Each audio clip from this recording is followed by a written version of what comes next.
All right, the sports editor is very grateful to chat to a broadcast legend, brilliant DJ, F1 enthusiast, an all-round great person, none other than Sasha Martinengo. Sasha, what a pleasure. Great to have you on the show. But I'd like to start off with the first questions that what brought you to have such an interest in motorsport? Thanks, Ryan, man. Nice intro. Very, very humbled by that. My interest in motorsport just began when I was a very, very young boy. I was one of those who grew up and liked cars, and my dad took me to my first race when I was like 6 or 7 years old, and I just got fascinated by racing and by cars and by just people in suits, racing suits, and I loved it. And because I'm of Italian descent, Ferrari was there, and that was it. You just they're the red cars, and the dad showed you and said, that's who you support. And since then, I've just fallen in love with all forms of motor racing, but specifically Formula One. Excellent. So yes, Italian descent and Ferrari, but you've got a bit of a soft spot for Alfa Romeo. So how does this all fit in? Yeah, well, Alfa Romeo is in my heart. I mean, just as Ferrari is in terms of racing, but Alfa Romeo, I just remember my late grandfather had an Alfa Romeo. I think it was a Berliner. I can't even remember. And I just loved Alfa, and I grew up just loving Alfa Romeos. I don't know why. I just loved their style and design. And yes, they were Italian. And yeah, amazingly, I was very fortunate that my parents, bought me my first car. And at that stage, all of my friends were asking their parents for GTIs. The first GTIs came out, the Golf GTIs. And my dad said, well, what about that? And I said, no, Dad, Alfa Romeo. And he just sat there, nodded his head, and he said, okay. And that's my first car was an Alfa Romeo, and I'm sure my last car will ever be an Alfa Romeo. So you're obviously driving Alfa Romeo right now, as it is as well. Well, I'm driving an Abarth, a Fiat Abarth 500, a 595, but I've always driven Alfa Romeos, and I think at the last count, driven Alfa Romeos. I think I'm over 30 now. Wow, that's incredible. That's pure dedication. But I don't have any, unfortunately. I've sold them all over the years. Okay, that's great commitment. But let's just slowly work our way into Formula One. And you mentioned Alfa Romeo there, and I think Alfa Romeo got a lovely driver in Valtteri Bottas. How have you found the season? I think he's exceptional, although maybe things haven't gone all the way that he wanted. What's sort of your take been for this first half of the season, with particularly Bottas driving Alfa Romeo?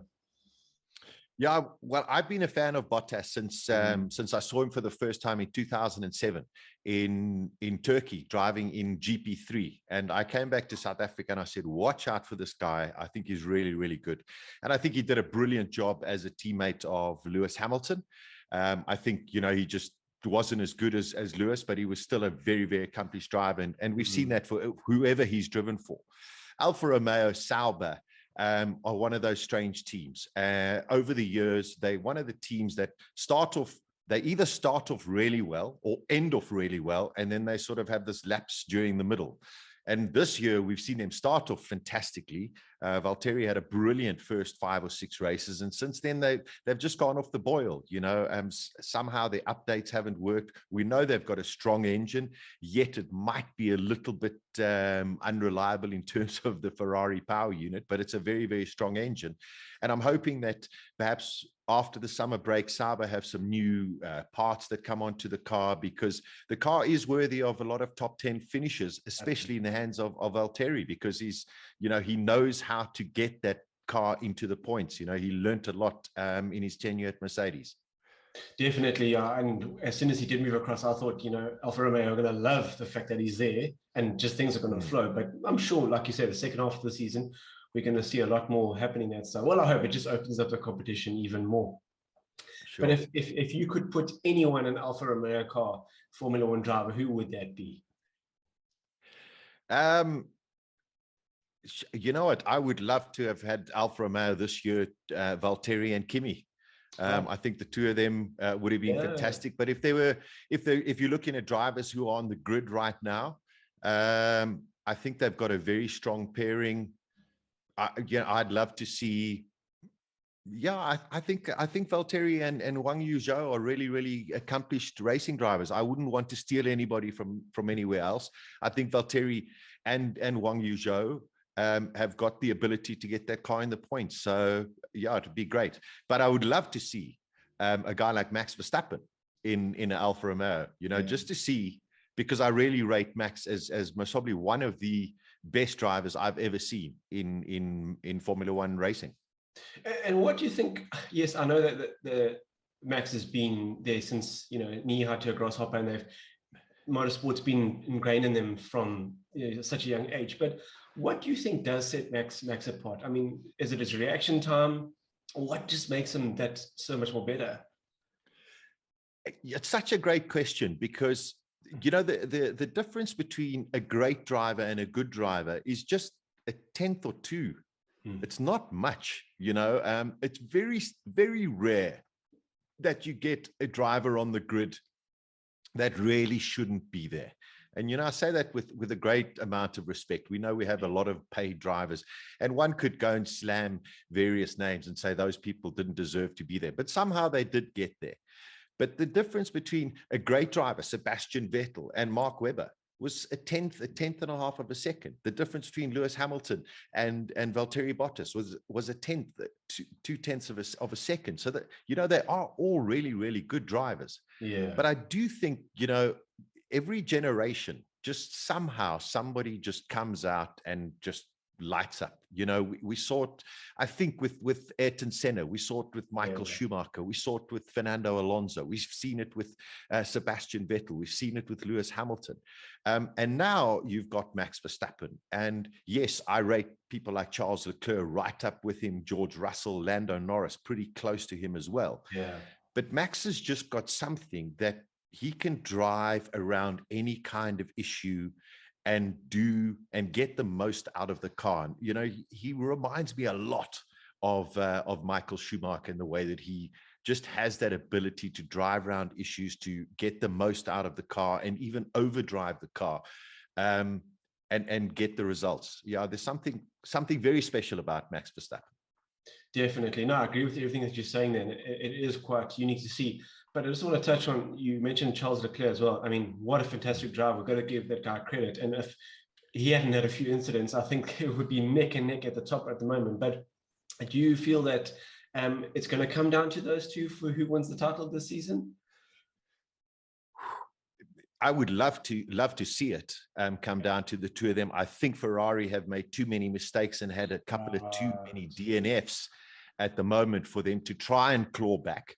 They do seem to have a little bit of a reliability issue with that Ferrari power unit. But having said that, I mean, Charles Leclerc in Austria this past weekend showed that, when that car is really working, he is a phenomenal racing driver. He really has something very, very special. And I rate him right up there with Max Verstappen. So, I would love to see no DNFs for Max, but, Ferrari to claw back the points with Charles Leclerc. And let's hope after the summer break, there's only 15 points or 10 points between the two of them. I think that would be magical for the last sort of 8 races. Absolutely, definitely. And do you think it's pretty much out of the window now for Mercedes-Benz, too far behind? Or maybe Toto Wolff has got a plan for next season that he's maybe holding back a bit? What's your gut feel on Mercedes-Benz? Where are they at the moment? Yeah, if you look at them in the last few races and their results, and especially Lewis Hamilton, he's been on the podium all 3 races, and that just shows you the mark of a great champion. He knows how to get that car into the points and onto the podium. Yeah. I think Mercedes are waiting to see with what this FIA regulation change is going to be about these flexi floors and porpoising, etc., and hidden boards under the hidden planks on the boards, and whether or not it's going to affect the likes of Red Bull and Ferrari in particular. from there, of course, they've got to be looking to the future as well, because we have these regulations for the next 3 years as well. But I think the improvement that Mercedes have done from the beginning, from where they started to where they are now, you can never discount them. Yeah. But I do think perhaps maybe for the Constructors' Championship, but for a Drivers' Championship, it will take, I think, a miracle for Mercedes to top Red Bull. But stranger things have happened in Formula One. But I think it's going to take a mighty effort to beat Max Verstappen. Yeah. Oh, this is interesting. But yeah, looking forward to it. But Sasha, you touched on something that even I get a bit frustrated on, watching the weekend, because they'll be watching a race and maybe someone, sort of overtaking and is ahead of the driver, and then gets nudged and he ends up going off the circuit. And then certain races, that driver will get penalized. And then in the next race, he doesn't get penalized. And the commentators will refer back to that, saying, but hey, this incident happened last weekend and nothing seems to happen. I don't know. There seems to be quite a few gray areas in terms of the rules. Or am I misreading it here? And why can't it be black and white? Or is it just that the guys who are on duty for that weekend just interpret the rules differently? How does it work? Yeah, listen, I've been saying it for the last 15 years. All we want is consistency. Yeah. But it is more complicated than that, because you do see one incident in one race and you think now that's a very similar incident in the race that has just happened, and surely the same penalty must apply. I think it's an incredibly difficult job being a Formula One steward, because did the incident happen? Were there high fuel loads in the car? Were the tires warm enough when that incident happened? Whereas another incident might have happened where the tires were warm enough and the fuel loads were a lot less. So you would sit there and say, well, maybe the driver could have made the corner, as opposed to, well, his tires were a little bit cold. So you've got to look at so many factors as an FIA steward. But what you say is right.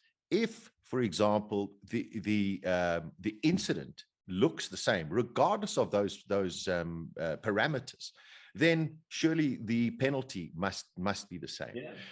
We all do want to have an element of consistency, but I do think it is a very difficult one. And there are times where I've sat and gone, I can't believe they've given a penalty for that. And then I've gone, well, that deserves a penalty, and no penalty is given. So yeah, I think as fans, we do get very frustrated. We must respect and understand that they have, the stewards have many more cameras than what we see. They see it from various different angles as well, and then they make a decision from that.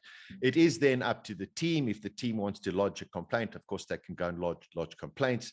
Most of the times they don't win those kind of complaints. But I think as fans, we do get frustrated, and sometimes we allow our emotions to take over, because it might be our driver that is involved in the incident, somebody that we're supporting, and we go, oh, I can't believe what the stewards have done. So they have to be very impartial. They have to be incredibly objective when they make these decisions. I wouldn't want to do that job.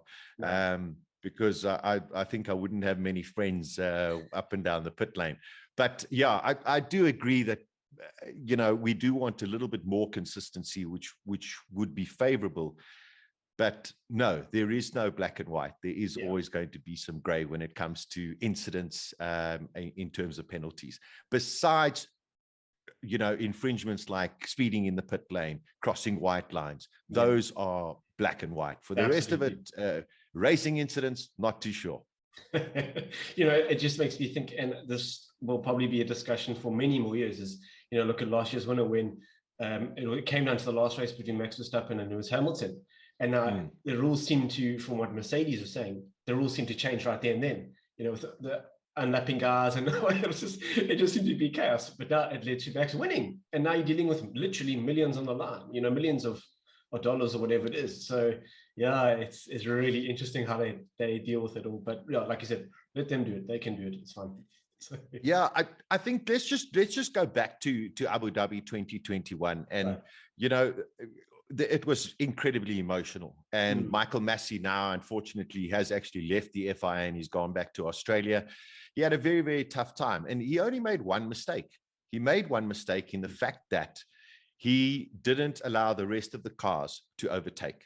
That was it. Had he allowed the rest of the cars to overtake, Max would have still overtaken Lewis. That's it. They still would have had one racing lap, and Max would have overtaken Lewis because he was on the fresher tires. If you look at the Silverstone Grand Prix, where we had all of a sudden Carlos Sainz coming into the pits and Charles Leclerc was left out, it's not dissimilar to what happened to Lewis Hamilton in Abu Dhabi, although the championship was not on the line. To put your driver from the front is a very, very difficult decision, because now all of a sudden, if something goes wrong in the pits, you lose your track position. The only thing that Michael Massey got wrong was he should have allowed all of the other overtaken cars to unlap themselves. Besides that, he had every right to make the call that he did in terms of what the regulations say. And you can go and read that up. It basically says that the race director has the veto to decide on any rule change under safety car procedures. However, the rest of the world doesn't like to look at it that way. And in my opinion, yes, he erred in not allowing the other cars to be overtaken. But that story will go on forever. Yeah, but it definitely clears the air for me. So thank you, Sasha. Yeah, because it's nice to hear it from that where it's clear, and that's what happened. It's good. It's very good. But yeah, it's sad to see him leave, but unfortunately that it is what it is in that regard. But now I also wanted to ask you, that Drive to Survive show, I'm sure you've seen 1 or 2 episodes. Is it a true reflection of F1 and how these guys live their lives, or is it hyped up a bit?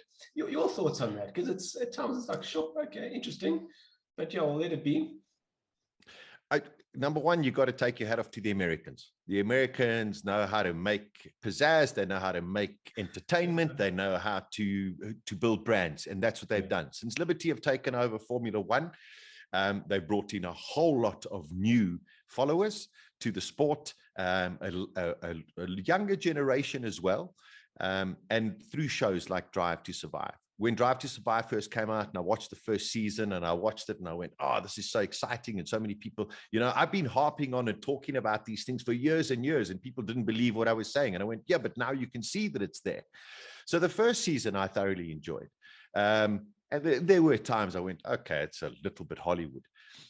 Personally, I only watched, I think, 1 episode of the last season. And I think it's become a little bit too Hollywood for me.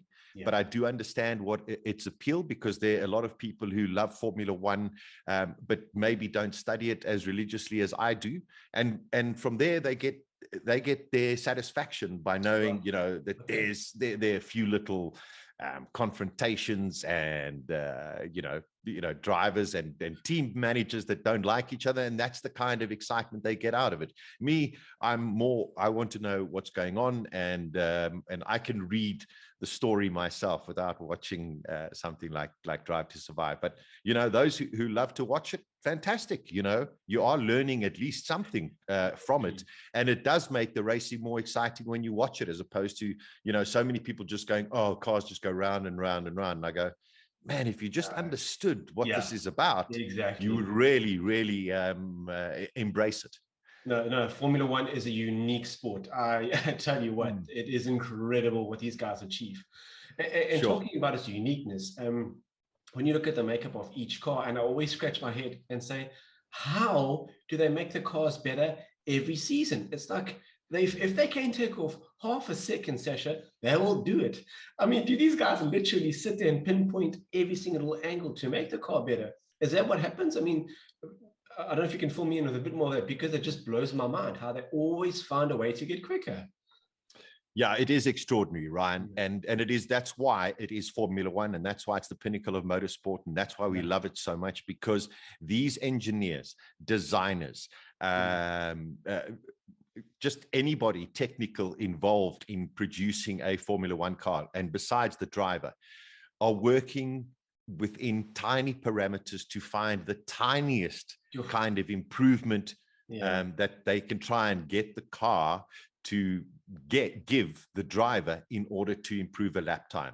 And it is fascinating to watch and to understand. And if you consider that there now are budget constraints, there's also a limited amount of time that they can go into wind tunnels, limited testing. It's extraordinary the ability of these engineers and designers to come up year after year and make these cars better, including the tire manufacturers as well.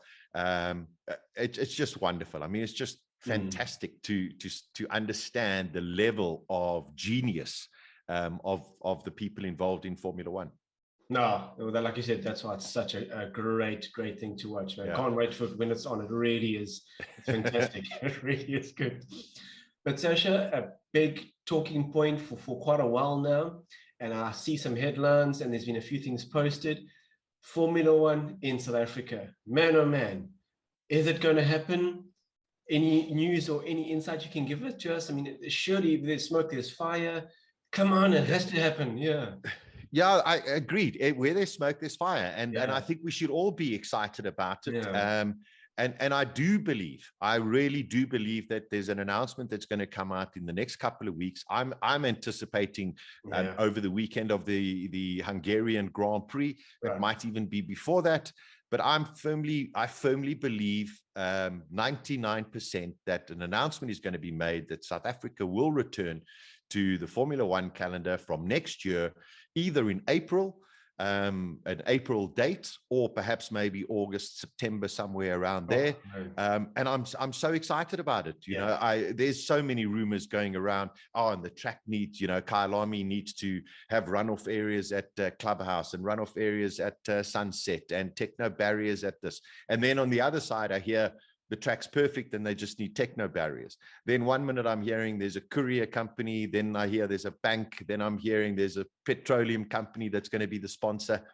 Yeah, we have to be patient and let's take the rumors from whence they come. And I've also been responsible for posting some of those rumors around, but I'm very excited, Ryan. And I do believe that a positive announcement is going to come very soon and will be on the calendar. And we cannot afford not to have a Formula One race without Lewis Hamilton in Africa. Yeah. It's so important that we do have Formula One while Lewis is still around, because Lewis is not going to be around for that much longer. I mean, I'd like him to be around, but I don't think he's going to be around. But having Lewis Hamilton performing in South Africa, in Africa, is vital to getting Formula One here. And it's got to be from next year. End of story. Definitely. No, I hear what you're saying, and I think that'll make a lot of sense. And I think, you can look at it from so many different factors. Like you mentioned, yes, Lewis Hamilton, from being in South Africa, that's important. The financial aspects, that's brilliant. It increases the knowledge of the sport. There's so many positives. I don't see how anyone can look at it from a negative point of view. So I fully agree with you on all the statements there. Really, really necessary. Are there quite a few financial implications to get it into South Africa? Will it cost quite a lot? Or was it, like you said, actually, we set up, we can do this, we've done it before, so just arrive? Is it that simple? Or was there a bit of money where we have to sort of maybe fork out to make it all happen? I think it's a lot of money, Ryan. And also don't forget, our money is not worth a lot. So when somebody, let's hypothetically say, I'll tell you, Saudi Arabia pays $100 million a year to Formula One to host a Grand Prix. There's no way South Africa, number one, could afford $100 million or will pay $100 million. So there must be incredible negotiations going on between Formula One and the consortium called South African Grand Prix. And they would have come to some deal and said, listen, to host a Grand Prix, we can't afford $100 million. Some countries are paying $25 million. Why don't we do a deal at $15 million? For example, I'm just hypothesizing over here. Then the one thing that I have heard through various sources is that we are not going to have government involved in terms of money. Okay. So we're not going to have the Minister of Sport saying, yes, okay, we are going to fund the Grand Prix. Here's our money up front. I think this is all going to come from private individuals. But having said that, that is just rumor. I don't know. Maybe Minister of Sport does come out and says, don't worry, we're going to handle it. So whoever is negotiating these deals will have to pay a lot of money. All of the sponsorship, all of the paddock club, advertising revenue, television rights, all goes to Formula One. Okay. So the promoter, for example, Kyle Army, doesn't really make any money. Okay. Kyle Army has to make money on tickets, on ticket sales. Okay. So yes, there is a lot of money. And the owners of Kyle Army aren't also just going to sit there and say, oh, yes, come and use my facility and I'm going to run at a loss. There's no ways they're going to do that.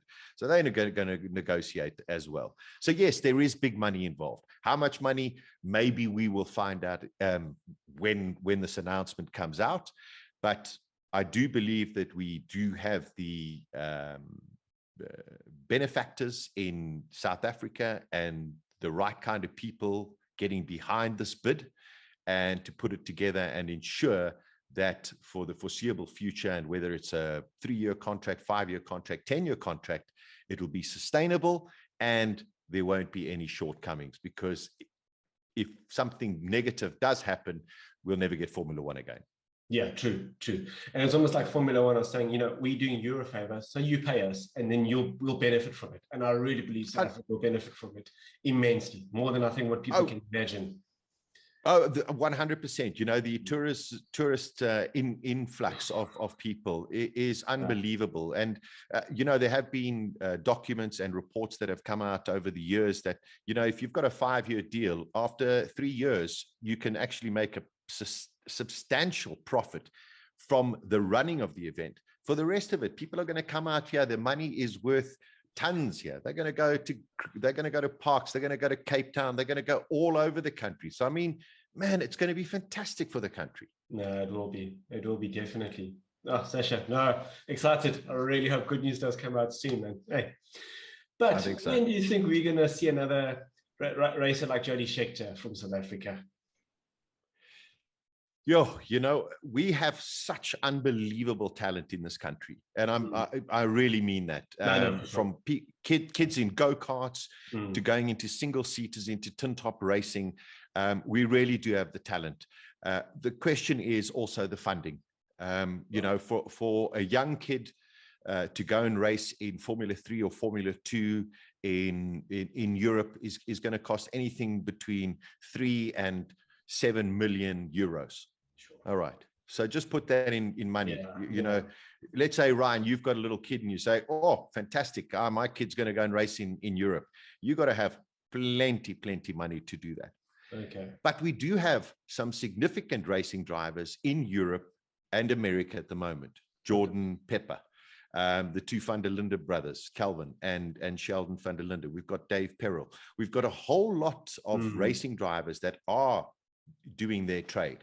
And I would say that between Jordan Pepper and the 2 van der Linde drivers, if they continue the way that they are driving in DTM and in GT championships, also kids like Stuart White, who knows if one of the teams don't all of a sudden just sit there and say, hey, Sheldon, Calvin, Jordan, here's a test in a Formula One car. The likes of Audi coming into Formula One, Porsche coming into Formula One are also significantly high. Yeah. Calvin van der Linde is an Audi driver. Wow. So, there is still potential for these guys to perhaps have a test drive in Formula One to see how good they are. In terms of the youngsters, we've just got to nurture, those kids who are in karting, and hopefully with Formula One coming to South Africa, that'll inspire other sponsors to sit there and say, hey, let's take Simpiwe and Gavin and Charlotte, and let's take them to Europe and let's see how they can do. I'm hoping that is something that can happen. Excellent. Like you said, we've got so much talent, and I say here in Cape Town, and it's Kalani, and these guys are going buzzing around, and the energy's there, the love for it is there, man. It's definitely the potential, and it's true. Yeah. It's really, really good to see. So, Jana, I've got a few more questions, so you bear with me, Sasha. So, sure.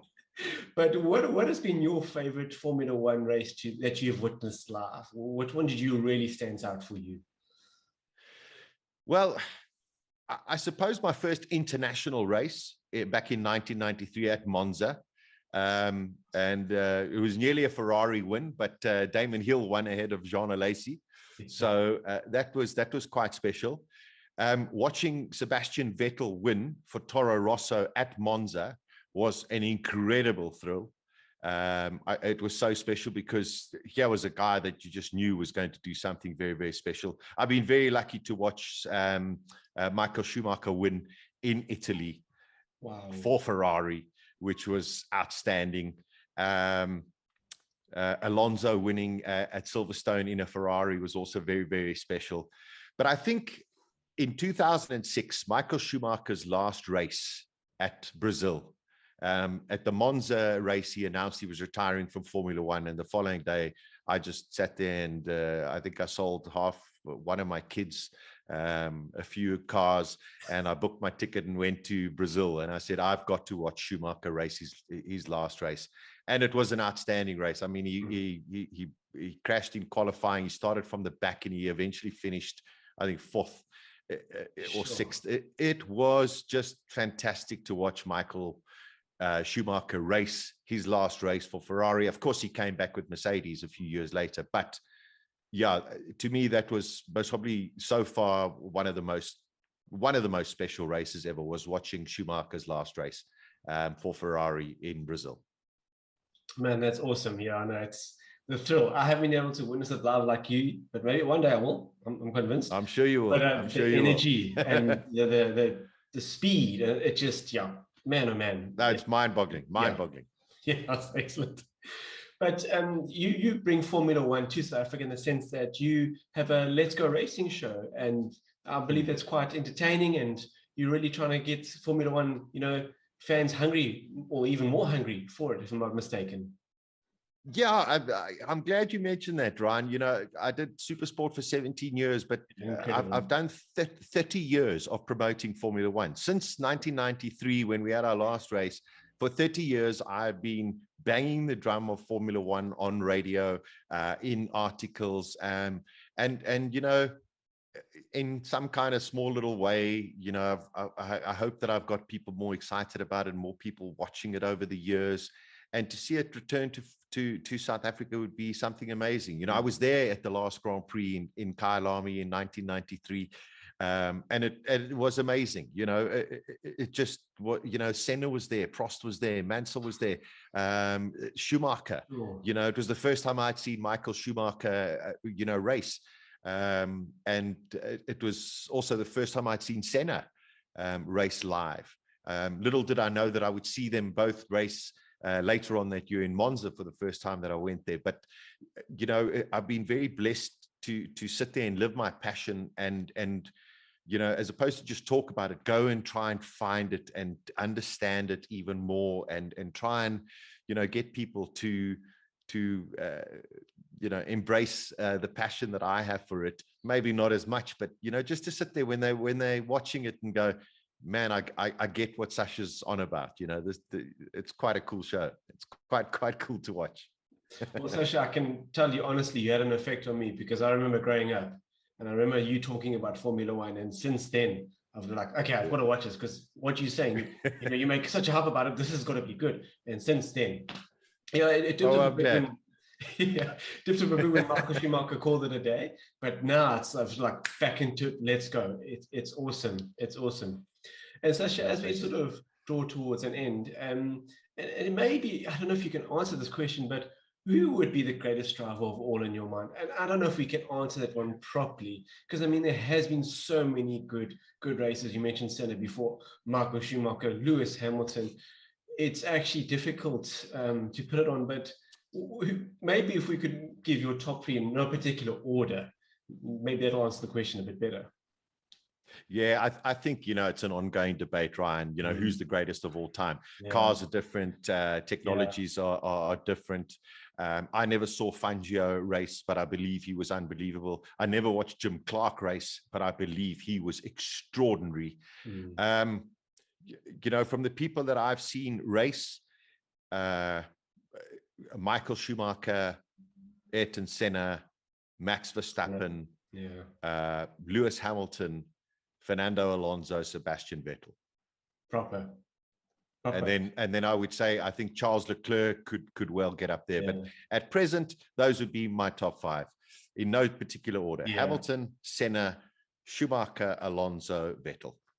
But how does Alonso do it at 40 years of age? My goodness me.